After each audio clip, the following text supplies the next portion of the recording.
Guvrin. This incredible amphitheater was only discovered about 25 years ago. It was hiding underground for a very long time, and it offers us an incredible and distressing glimpse into Roman culture. And we're going to try to understand that in connection with the terrible things that happened on Shiva Asar B'Tammuz, and more largely in the context of Jewish history, Jewish values, Roman values.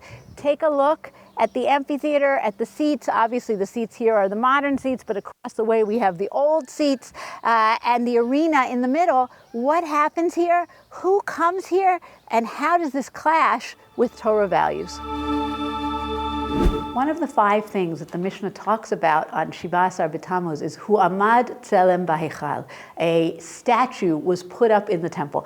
It's not 100% clear who puts up the statue, when. Is it first temple? Is it second temple? Rashi suggests that it's Menashe in first temple times. But the idea of idolatry, the idea of a pagan invasion into the temple, is one that fits, unfortunately, in so much of Jewish history. We are here in this Roman amphitheater, and we're going to try to understand this pagan ideology that's going on around here. So by Second Temple times, by Roman times, the Jews are not worshiping idols. We know that. However, they are surrounded everywhere by a pagan culture, and part of that pagan culture is a culture with a great disregard for human life. By the time we get to the Roman period, when the Romans come into the land of Israel, first century before the Common Era, they bring that culture with them. And the Jews of the land of Israel have to deal with that. And perhaps the most devastating example of this culture is what you're seeing right here, this amphitheater.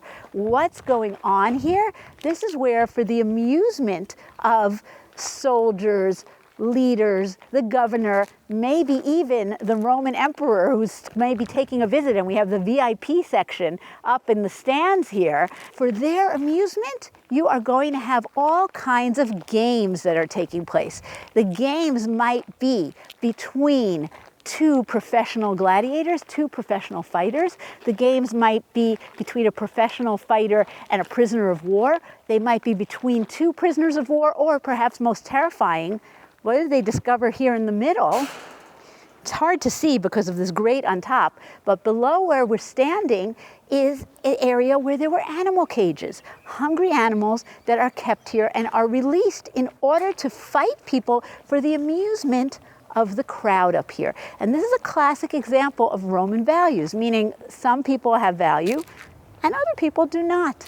And this is something that the Jews are dealing with. Now, do Jews come to the gladiator games? That's an excellent question, and the Gemara deals with it. First of all, we know about an Amora who was a gladiator, or probably, we don't know 100%. Reish Lakish, right? He's one of the Ludim. He's one of these fighters. Why did people do this? Because you could make money. You could do very well if you didn't lose. Okay? We also know about people, the Gemara discusses, what if someone sells himself to be a gladiator? Does the Jewish community have to redeem him? So this is something that Jews are familiar with. But perhaps a less extreme example is, are you allowed to come and to watch the show? And the Gemara gives 3 reasons, really. Why are you allowed to come? The Tosefta and Avodah Zarah says, why do you come? Mipnei tzorech medina. I need to come here, and I need to network, and I need to meet the government officials so that I can help the Jews. That's one reason why you might be allowed to come. Why else? Mipnei shetzavach umatzil, umipnei shemeid al hisha shetinaseh. Okay, what's going on here? How does this game work? You have this battle between the 2 fighters. When the game is over and one has conquered the other, they look to the stands, and the people in the stands get to decide the fate of the loser. Thumbs up, he lives to fight another day. Thumbs down, he doesn't. He's killed by the victor. And you can come, says the Gemara, says the Tosefta, if you are going to be a force for good. If you are going to be tzovech umetzil, you're yelling out and you're saying, come, I'm going to save you. You can win. I'm voting for you to live. The other reason is, well, what if he does die? What if he is attacked by the lions?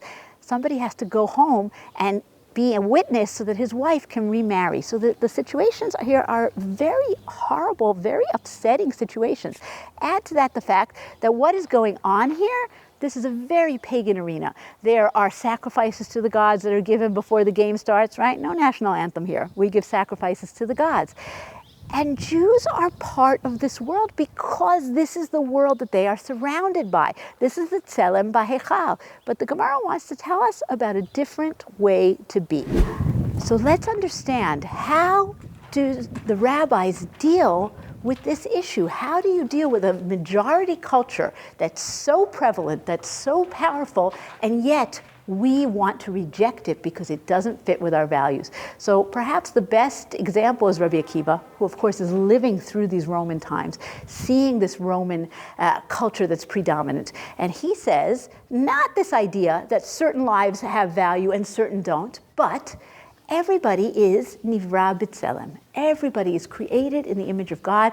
Everyone, Jews, non-Jews, men, women, children, have intrinsic value. Okay? The Gemara talks about, the Gemara in Yevamot says, there are 3 signs that this nation, Am Yisrael, has.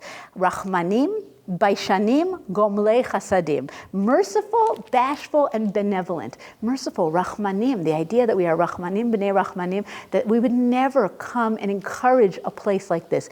And remember that when the Gemara is talking about these things, it's propaganda. It's saying to the Jews, you might come because there's entertainment value, because you're going to make connections, because this is what people do. Understand that you are Rachmanim, B'nei Rachmanim. This is not your culture. This is not who you are. And perhaps the most powerful statement, we say a version of this when we do a Siyum Masechet, when we finish a tractate or a Mishnah, right? We have this very famous prayer of Rabbi Nechunya ben Hakaneh, right? That he would pray when he went into the Beit Midrash, and he would pray when he would come out of the Beit Midrash. And he says, Modeh ani lefanecha Hashem Elokai ve'Elokei avotai. I am thankful to you, God, and the God of my fathers.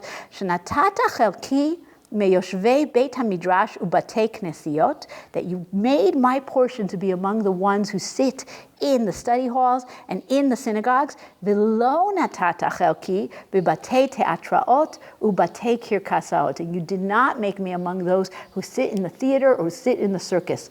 She'ani amel v'hein amelim. I work and they work. He's not denying that the gladiators are working hard. They are. Ani shoked v'hein shokdim. I'm diligent and they are diligent. Ani amel lirash Gan Eden v'heim amelim lebe'er shachat. I am working. I'm going to be going to Gan Eden, to paradise, and they are only working towards the grave. The only glory, the only reward that you can have is if you win that purse of money and you move up the gladiator chain. But there's nothing deeper. There's nothing more valuable. So when we stand here in this amphitheater, which hasn't been used for 2 millennia, it's powerful to be able to read these words of a people that the Romans looked down upon, that the Romans despised completely, and to understand that our values are much stronger and really prevailed over the Roman pagan values.